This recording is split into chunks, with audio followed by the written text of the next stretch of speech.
क्या आपने कभी सोचा है जब किसी इंसान की देह को अग्नि के हवाले किया जाता है, जब लकड़ियों के ढेर पर उसका शव रखा जाता है और पहला चिराग उस पर रखा जाता है, तब असल में क्या होता है? बाहर से देखने वालों को तो यही दिखता है कि एक शरीर जल रहा है, धुआं उठ रहा है और परिवार विलाप कर रहा है। लेकिन अदृश्य जगत में उस समय कुछ ऐसा घट रहा होता है जिसे हम आंखों से देख नहीं पाते, पर आत्मा उस पूरे अनुभव को जीती है। यही कारण है कि गरुड़ पुराण मृत्यु के क्षणों को जीवन का सबसे गूढ़ और भयावह अनुभव बताता है। सोचिए, एक व्यक्ति अभी कुछ घंटों पहले तक परिवार से बात कर रहा था, सांसें ले रहा था, योजनाएं बना रहा था। अचानक उसकी नाड़ी रुक गई और अब वही देह निर्जीव होकर लकड़ियों पर रखी जा रही है। चारों ओर रिश्तेदार रो रहे हैं, मंत्रोच्चार हो रहा है, हवा में क्रंदन गूंज रहा है, पर जो कुछ दिखाई दे रहा है वह तो केवल बाहरी दृश्य है। इसके पीछे आत्मा पर जो बीत रही है वह कहीं अधिक रहस्यमय है। गरुड़ पुराण कहता है कि जैसे ही शव को अग्नि को सौंपा जाता है, आत्मा के भीतर एक गहरा झटका लगता है। आत्मा अपने शरीर को जलते हुए देखती है और सबसे पहले यही सोचती है, यह मेरा शरीर है, इसे क्यों जला रहे हो? उसकी पहली प्रतिक्रिया ही विरोध होती है। आप कल्पना कीजिए, चिता सुलग रही है, परिवार के लोग आंसुओं से भरे हुए मंत्र बोल रहे हैं। अग्नि की पहली लौ शव को छूती है और उसी क्षण आत्मा हतप्रभ खड़ी रह जाती है।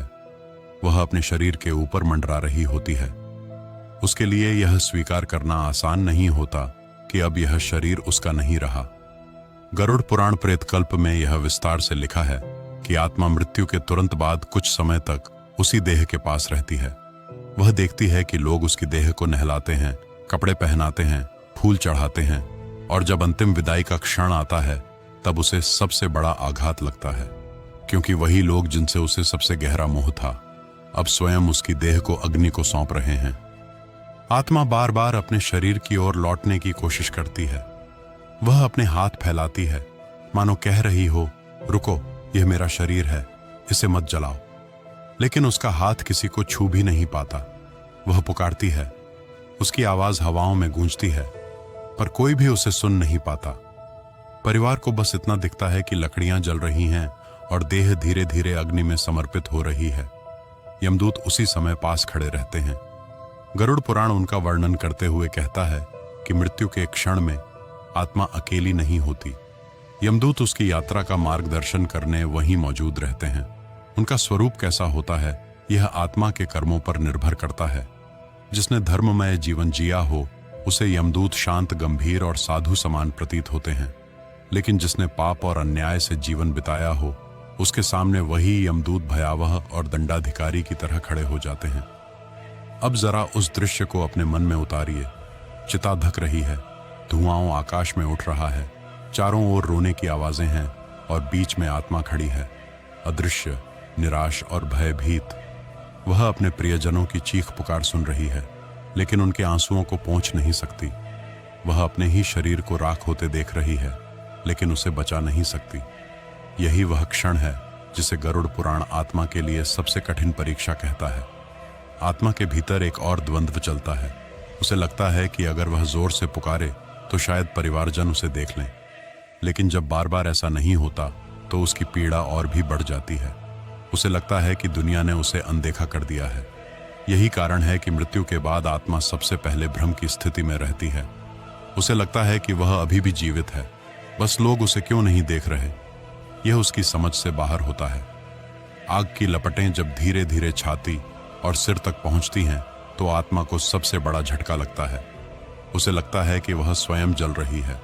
वह चिल्लाती है, तड़पती है, लेकिन यह केवल उसका भ्रम है, क्योंकि आत्मा को अग्नि छू भी नहीं सकती। आत्मा शाश्वत है, न वह जलती है न मिटती है, परंतु मोह और देह से गहरे जुड़ाव के कारण उसे उस जलन का अनुभव होता है। गरुड़ पुराण इस अनुभव को आत्मा के लिए सबसे बड़ी पीड़ा बताता है। बाहर के लोग तो बस शव की लपटें देखते हैं, लेकिन आत्मा को लगता है कि वही अग्नि उसे भस्म कर रही है। यही मोह आत्मा को बांधे रखता है। यही कारण है कि मृत्यु के पहले क्षणों को सबसे भयावह कहा गया है। आप सोचिए, जब आत्मा इतनी असहाय खड़ी होती है तब उसके सामने यमदूत ही क्यों आते हैं? क्या वे केवल दंड देने के लिए हैं या आत्मा को आगे ले जाने के लिए? गरुड़ पुराण कहता है, मृत्यु के तुरंत बाद आत्मा को सीधे यमलोक नहीं ले जाया जाता। पहले कुछ समय वह अपने शरीर और परिवार के आसपास ही रहती है। यह समय आत्मा के मोह को तोड़ने का होता है और यही कारण है कि यह अनुभव इतना कष्टदायक होता है। आत्मा अपने घर को, अपने प्रियजनों को देख सकती है। वह उनके मन की हर बात सुन सकती है। वह उनकी पीड़ा को महसूस कर सकती है, लेकिन वह कुछ कर नहीं सकती। यही उसकी सबसे बड़ी बेबसी है। अब प्रश्न उठता है, अगर आत्मा को अग्नि छू भी नहीं सकती, अगर वह अमर है, तो यह पीड़ा किसकी है? क्या यह केवल भ्रम है या फिर यह किसी गहरे सत्य का संकेत है? यही रहस्य हमें बताता है। अग्नि पुराण कहता है कि अग्नि केवल शरीर को भस्म करती है, वह आत्मा को छू भी नहीं सकती। आत्मा ना जन्म लेती है, न मरती है और ना अग्नि से जल सकती है। फिर भी जब चिता की लपटें उठती हैं तो आत्मा को पीड़ा का आभास क्यों होता है? इसका कारण है उसका मोह। सोचिए, एक आत्मा अपने शरीर को जलते हुए देख रही है। अग्नि की हर चिंगारी, लकड़ियों की हर चरमराहट, धुएं का हर गुब्बार आत्मा को लगता है कि यह सब उसी के साथ हो रहा है। वह भ्रमित होकर रोती है क्योंकि उसे लगता है कि यह उसकी ही त्वचा है जो जल रही है, जबकि सच यह है कि वह अब देह नहीं है। लेकिन मोह और आसक्ति आत्मा को यही आभास कराते हैं कि अग्नि उसी को भस्म कर रही है। अग्नि पुराण कहता है कि मृत्यु के बाद आत्मा सबसे पहले अपने मोह में बंधी रहती है। वही मोह उसके लिए अग्नि को वास्तविक बना देता है। जैसे कोई स्वप्न में आग में गिर जाए और चीखने लगे, पर आंख खुलने पर पता चले कि शरीर सुरक्षित है, वैसे ही आत्मा भी मृत्यु के बाद अपने ही भ्रम में जलन का अनुभव करती है। अब जरा उस दृश्य को अपने मन में लाएं। चिता की ज्वालाएं ऊपर उठ रही हैं, शव धीरे धीरे राख में बदल रहा है, परिवार के लोग विलाप कर रहे हैं और उसी के बीच आत्मा अपने शरीर को देख रही है। उसे लगता है कि उसकी छाती जल रही है, उसकी आंखें भस्म हो रही हैं। वह चीख रही है पर कोई नहीं सुनता। यह केवल उसका भ्रम है। अग्नि आत्मा तक पहुंच ही नहीं सकती, लेकिन यह भ्रम इतना प्रबल है कि आत्मा उसी पीड़ा को असली मान लेती है। यही कारण है कि मृत्यु के बाद के पहले क्षण आत्मा के लिए सबसे असहनीय होते हैं। अग्नि पुराण यह भी कहता है कि जब शव दाह होता है तब आत्मा को अपने घर और परिवार की ओर बार बार खिंचाव महसूस होता है। वह देखती है कि उसका बेटा उसकी देह पर आंसू बहा रहा है, पत्नी चिता पकड़कर रो रही है, मां मूर्छित हो गई है। आत्मा चाहती है कि वह उन्हें सांत्वना दे सके, लेकिन उसका हाथ हवा में खो जाता है। वह पास खड़ी है लेकिन अदृश्य है। यही उसकी सबसे बड़ी पीड़ा है। वह उन सबको देख सकती है पर छू नहीं सकती। वह सबकी आवाज सुन सकती है पर जवाब नहीं दे सकती। यही कारण है कि मृत्यु के समय आत्मा सबसे ज्यादा तड़पती है। अग्नि पुराण स्पष्ट कहता है, इस समय आत्मा के आसपास अदृश्य शक्तियां होती हैं। यमदूत खड़े रहते हैं पर वे तुरंत आत्मा को ले नहीं जाते, क्योंकि पहले उसका मोह टूटना जरूरी होता है। अगर आत्मा मोह में ही बंधी रह जाए तो वह अगले लोक की ओर यात्रा नहीं कर पाएगी। इसीलिए हमारे शास्त्रों में मृत्यु संस्कार के समय मंत्रोच्चारण पर इतना जोर दिया गया है। जब परिजन राम नाम सत्य है बोलते हैं या ओम नमः शिवाय जपते हैं तो यह ध्वनि केवल जीवितों को नहीं सुनाई देती, आत्मा भी उसे सुनती है। यह ध्वनि आत्मा के मोह को तोड़ने में मदद करती है। सोचिए, आत्मा वहीं खड़ी है, अपने प्रियजनों को रोते देख रही है। वह चाहती है कि कोई उसकी पुकार सुन ले, पर उसी क्षण चारों ओर से ओम नमः शिवाय गूंज उठता है। आत्मा इस ध्वनि को सुनकर कांपती है, फिर धीरे धीरे उसके भीतर का बोझ हल्का होने लगता है। उसे एहसास होता है कि शायद यही समय है मोह छोड़ने का। अग्नि पुराण इसीलिए कहता है कि शवदाह का क्षण केवल परिवार के लिए नहीं बल्कि आत्मा के लिए भी सबसे निर्णायक होता है। परिवार के आंसू आत्मा को बांध सकते हैं, पर परिवार की प्रार्थना आत्मा को मुक्त कर सकती है। अब सवाल उठता है, अगर आत्मा अग्नि से नहीं जलती, अगर वह शाश्वत है, तो फिर मृत्यु किसे कहते हैं? क्या मृत्यु सच में अंत है या केवल परिवर्तन? और अगर यह परिवर्तन है तो आत्मा किस ओर बढ़ती है? यही रहस्य हमें विष्णु पुराण बताता है। विष्णु पुराण कहता है, आत्मा कभी नष्ट नहीं होती। वह ना जन्म लेती है, न मृत्यु को प्राप्त होती है। वह केवल शरीर को बदलती है। जैसे कोई मनुष्य पुराने वस्त्र छोड़कर नए वस्त्र पहन लेता है। मृत्यु केवल शरीर का अंत है, आत्मा का नहीं। सोचिए, चिता धक रही है, शव धीरे धीरे राख में बदल रहा है, पर उसी समय आत्मा को एक और दृश्य दिखाई देता है। उसके सामने कई मार्ग खुल रहे हैं, कुछ उजाले से भरे, कुछ अंधकार से घिरे हुए। विष्णु पुराण में लिखा है कि आत्मा अपने कर्मों के अनुसार इन मार्गों की ओर खींचती है। जिसने धर्म, दया और सत्य का पालन किया हो उसे प्रकाश की ओर खिंचाव होता है, और जिसने पाप, छल, हिंसा या अधर्म का जीवन जिया हो उसकी आत्मा अंधकार की ओर जाने लगती है। यह दृश्य आत्मा के लिए सबसे निर्णायक होता है, क्योंकि अब उसके सामने उसका पूरा जीवन चलचित्र की तरह घूमने लगता है। हर छोटा बड़ा कर्म, हर शब्द, हर विचार, सब कुछ उसके सामने प्रकट होता है। जिसे उसने भूल गया था, जिसे वह मामूली समझता था, अब वही सबसे बड़ा सत्य बनकर खड़ा होता है। आत्मा देखती है कि उसने किसे दुख दिया, किसे प्रेम दिया, कहाँ झूठ बोला, कहाँ सच्चाई निभाई। हर कर्म का असर उसी क्षण जीवित हो उठता है। वह समझ जाती है कि अब यही कर्म उसके अगले मार्ग का फैसला करेंगे। जरा उस आत्मा की स्थिति की कल्पना कीजिए। एक और परिवार की चीखें उसे पीछे खींच रही हैं। वह उन्हें छोड़ना नहीं चाहती, लेकिन दूसरी ओर उसके सामने अदृश्य शक्ति उसे आगे बढ़ने को मजबूर कर रही है। वह शक्ति कोई और नहीं बल्कि उसके अपने कर्म हैं। वह चाहती है कि अपने बच्चों के पास चली जाए, उनकी पीड़ा कम करे, लेकिन अचानक उसे महसूस होता है कि कोई प्रकाश उसे ऊपर की ओर बुला रहा है। यह प्रकाश उसे कहता है, तेरा यहाँ काम पूरा हुआ, अब तुझे आगे बढ़ना होगा। विष्णु पुराण स्पष्ट कहता है, मृत्यु अंत नहीं बल्कि द्वार है। यह आत्मा को अगले लोक की ओर ले जाती है। वह लोक उसके कर्मों के अनुसार तय होता है, कभी देवलोक, कभी पितृक और कभी निचले लोक। यही कारण है कि मृत्यु को केवल डर का विषय नहीं माना गया बल्कि अवसर कहा गया है, क्योंकि मृत्यु आत्मा को यह दिखाती है कि उसने जीवन में क्या बोया और अब उसे क्या काटना है। अब सोचिए, अगर आत्मा के सामने मार्ग खुलते हैं, अगर प्रकाश और अंधकार उसे खींचते हैं, तो सवाल यह है कि उस घड़ी में आत्मा को कौन दिशा देता है? क्या यमदूत ही उसे ले जाते हैं, या कोई और दिव्य शक्ति भी है जो उसे मोह से मुक्त कर मार्गदर्शन देती है? यही रहस्य हमें शिव पुराण बताता है। शिव पुराण कहता है कि मृत्यु की घड़ी में यदि आत्मा को शिव नाम का सहारा मिल जाए तो उसका मोह बहुत जल्दी टूट जाता है। मृत्यु का समय केवल देह छोड़ने का क्षण नहीं होता, यह आत्मा के लिए सबसे गहरी परीक्षा होती है। उस समय यदि वातावरण में ओम नमः शिवाय गूंज रहा हो या परिजन श्रद्धा से राम नाम सत्य है का उच्चारण कर रहे हो, तो आत्मा के भीतर एक अनोखा कंपन होता है। उसका भय हल्का होने लगता है और उसकी बेचैनी धीरे धीरे कम होने लगती है। सोचिए, चिता धक रही है, धुएं की परत आसमान तक फैली हुई है, परिवार के लोग रो रहे हैं, चीखें वातावरण को भारी कर रही हैं, लेकिन उसी बीच कोई एक व्यक्ति धीरे धीरे ओम नमः शिवाय का जाप शुरू करता है। उसके स्वर में भक्ति है, श्रद्धा है। फिर दूसरे लोग भी उसके साथ जुड़ जाते हैं और कुछ ही देर में पूरा वातावरण उस मंत्र से भर जाता है। वह ध्वनि केवल जीवितों के कानों तक नहीं पहुंचती बल्कि आत्मा तक भी पहुंचती है। आत्मा जो अभी तक चीख रही थी, डर रही थी, भ्रम में डूबी हुई थी, अचानक उस ध्वनि को सुनकर ठिठक जाती है। उसके भीतर एक हलचल होती है। वह महसूस करती है कि यह ध्वनि केवल आवाज नहीं बल्कि एक शक्ति है। यह शक्ति उसके बंधनों को ढीला कर रही है। वह अदृश्य बेड़ियाओं जिनमें वह फंसी हुई थी अब टूटने लगी हैं।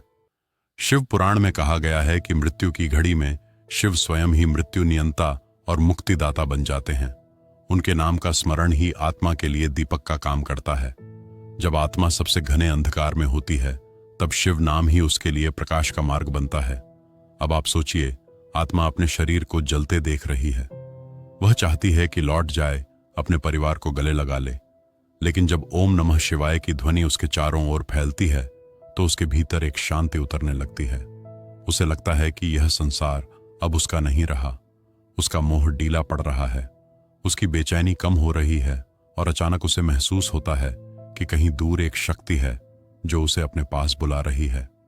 शिव पुराण कहता है कि यदि मृत्यु के समय आत्मा को शिव नाम सुनने को मिल जाए तो यमदूत भी उसे उतनी कठोरता से नहीं बांध पाते। वे केवल दर्शक बन जाते हैं, क्योंकि उस क्षण आत्मा शिव की शरण में होती है। यही कारण है कि हमारे संस्कारों में मृत्यु के समय मंत्रोच्चारण का इतना महत्व है। यह परंपरा केवल जीवितों के सांत्वना के लिए नहीं बनी बल्कि आत्मा की मुक्ति के लिए बनी है, क्योंकि मृत्यु के क्षण आत्मा को जितना मोह बांधता है, उतनी ही शक्ति उसे मंत्र का जप मुक्त करता है। अब आप सोचिए, अगर आत्मा मंत्रों के सहारे भय से मुक्त हो सकती है, अगर वह अपने भीतर शांति महसूस कर सकती है, तो क्या आत्मा सचमुच मरती है? क्या मृत्यु उसके अस्तित्व का अंत है, या यह केवल देह का अंत है, जबकि आत्मा शाश्वत बनी रहती है? इस प्रश्न का अंतिम और शाश्वत उत्तर हमें मिलता है श्रीमद् भगवद गीता में। कुरुक्षेत्र की युद्ध भूमि पर जहां हर ओर मृत्यु का भय था, जहां रथों की गर्जना, शंखों की ध्वनि और धनुषों की टंकार गूंज रही थी, वहां अर्जुन खड़ा था। उसके हाथ कांप रहे थे, आंखें आंसुओं से भरी हुई थीं। सामने अपने ही गुरु, अपने ही भाई बंधु, अपने ही प्रियजन खड़े थे। अर्जुन ने धनुष नीचे रख दिया और कह दिया, मधुसूदन, मैं यह युद्ध नहीं कर सकता, इन्हें मारना पाप होगा, मैं अपने ही परिवार का संहारक कैसे बनूं? तब श्री कृष्ण मुस्कुराए, उनका स्वर गूंजा, हे पार्थ, जिसे तू मारने की सोच रहा है, वह आत्मा कभी मरती ही नहीं। आत्मा ना जन्म लेती है, ना मरती है। मृत्यु केवल शरीर का होता है, आत्मा शाश्वत है। श्रीमद् भगवद गीता के अध्याय 2 श्लोक 20 में श्री कृष्ण कहते हैं, न जायते मते वह कदाचित नाय भूतवा भविता व न भयजो नित्य शाश्वतोय पुराणो न ह्यते। यमाण शरीर अर्थ यह है, आत्मा ना कभी जन्म लेती है, ना कभी मरती है। वह अजन्मा है, शाश्वत है, सनातन है। जब शरीर नष्ट होता है, तब भी आत्मा का वध नहीं होता। सोचिए, शव जल रहा है, लकड़ियां राख हो रही हैं, धुआं धीरे धीरे आसमान में उड़ रहा परिवार सोचता है कि उनका प्रिय चला गया, लेकिन उसी क्षण आत्मा महसूस करती है कि उसका अस्तित्व अब भी जीवित है। वह नष्ट नहीं हुई, वह बस एक आवरण छोड़ आई है। गीता यह भी कहती है, मृत्यु वस्त्र बदलने जैसा है। जैसे कोई मनुष्य पुराने वस्त्र उतार कर नए वस्त्र पहन लेता है, वैसे ही आत्मा पुराने शरीर को त्याग कर नया शरीर धारण करती है। मृत्यु वस्त्र बदलने जैसा एक साधारण परिवर्तन है। वासांसी जीर्ण यथा विहाय नवाण गृहणाति नरो प्राण तथा शरीराण विहाय जीर्ण न्याण सयाति नवाण देही। अब जरा इस श्लोक को चिता के दृश्य से जोड़कर देखिए। आग शव को भस्म कर रही है, पर उसी क्षण आत्मा यह जान रही है कि वह स्वयं अमर है। उसके लिए यह शरीर केवल एक वस्त्र था, जिसे अब उतार दिया गया है। वह नए वस्त्र की ओर, नए शरीर की ओर बढ़ रही है। यही कारण है कि गीता मृत्यु को अंत नहीं, बल्कि यात्रा की निरंतरता मानती है। गीता यह सिखाती है कि मृत्यु से डरना व्यर्थ है, क्योंकि आत्मा अमर है। जो मरता है वह केवल शरीर है। अब सोचिए, अगर आत्मा अमर है, अगर मृत्यु केवल परिवर्तन है, तो क्या मृत्यु का डर बिल्कुल व्यर्थ है? क्या यह केवल हमारा भ्रम है? नहीं, मृत्यु का रहस्य इतना सरल भी नहीं, क्योंकि गीता कहती है, आत्मा अमर तो है, लेकिन उसके कर्म ही तय करते हैं कि आगे उसका मार्ग कैसा होगा, कौन सा नया वस्त्र उसे मिलेगा, कौन सा नया जन्म उसे मिलेगा। यह सब उसके कर्मों का परिणाम होता है। यही कारण है कि गीता केवल आत्मा की अमरता नहीं बताती, बल्कि कर्म के महत्व को भी उजागर करती है। श्री कृष्ण अर्जुन से कहते हैं, हे अर्जुन, तू केवल कर्म कर, फल की चिंता मत कर, क्योंकि कर्म ही आत्मा का भविष्य गढ़ते हैं। तो अब जरा कल्पना कीजिए, शव की आग बुझ रही है, परिवार घर लौट चुका है, पर आत्मा अब भी अपने अगले मार्ग की ओर बढ़ रही है। वह जानती है कि उसका अस्तित्व शाश्वत है, लेकिन उसके सामने यह प्रश्न खड़ा है, आगे कौन सा मार्ग खुलेगा? क्या वह देवलोक जाएगी? क्या उसे पितृक मिलेगा, या उसे पुनर्जन्म के लिए धरती पर लौटना होगा? यही वह क्षण है जहां आत्मा के सामने सबसे बड़ा रहस्य खड़ा होता है, क्योंकि मृत्यु केवल वस्त्र बदलना है, लेकिन वह वस्त्र कैसा होगा, यह तय करते हैं कर्म।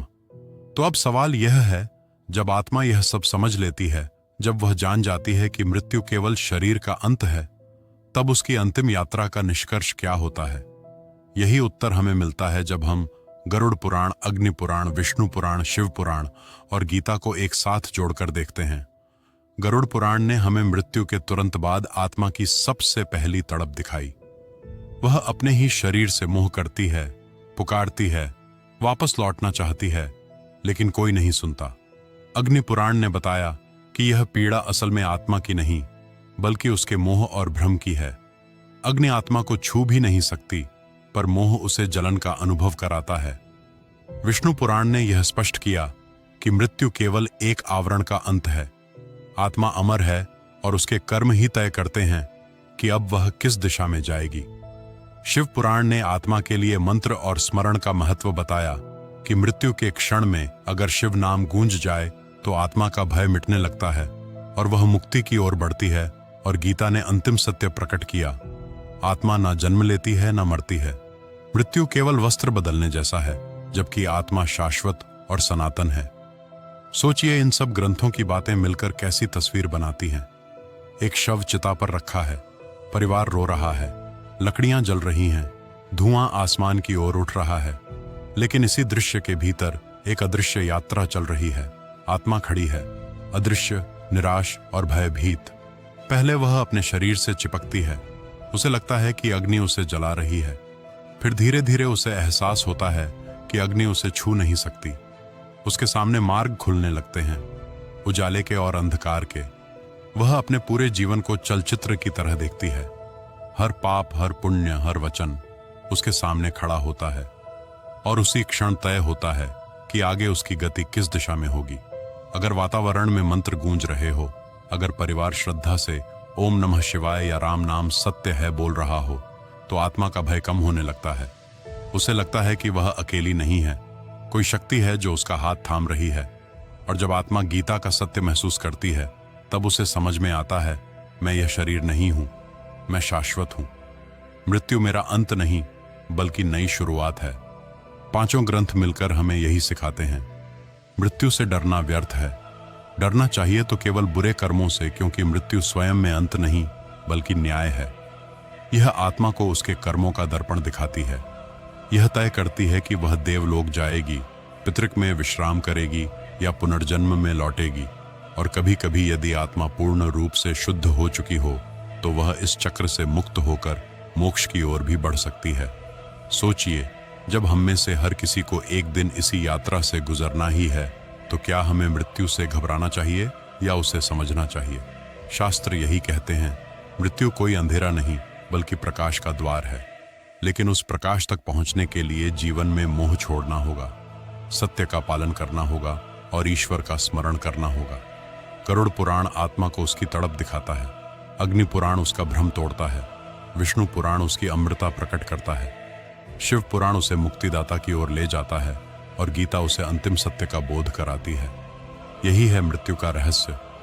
यही है उन पहले 2 मिनटों का अदृश्य सत्य जिन्हें हम देख नहीं पाते, लेकिन आत्मा पूरी तरह अनुभव करती है। अब आप सोचिए, जब आत्मा यह सब देखती और समझती है, तो क्या मृत्यु सचमुच भयावह है या यह केवल वह क्षण है जब आत्मा अपने असली स्वरूप से परिचित होती है? शास्त्र कहते हैं, मृत्यु अंत नहीं बल्कि उस परम सत्य से मिलने का अवसर है जिसे हम जीवन भर ढूंढते रहते हैं। यही कारण है कि आर्ष मुनियों ने मृत्यु को डर नहीं बल्कि एक उत्सव माना, क्योंकि मृत्यु में ही जीवन का रहस्य छुपा है। तो मित्रों, यदि यह रहस्य आपकी आत्मा तक पहुंचा है तो कमेंट में लिखिए ओम नमः शिवाय और जुड़े रहिए धार्मिक पुराण टीवी के साथ।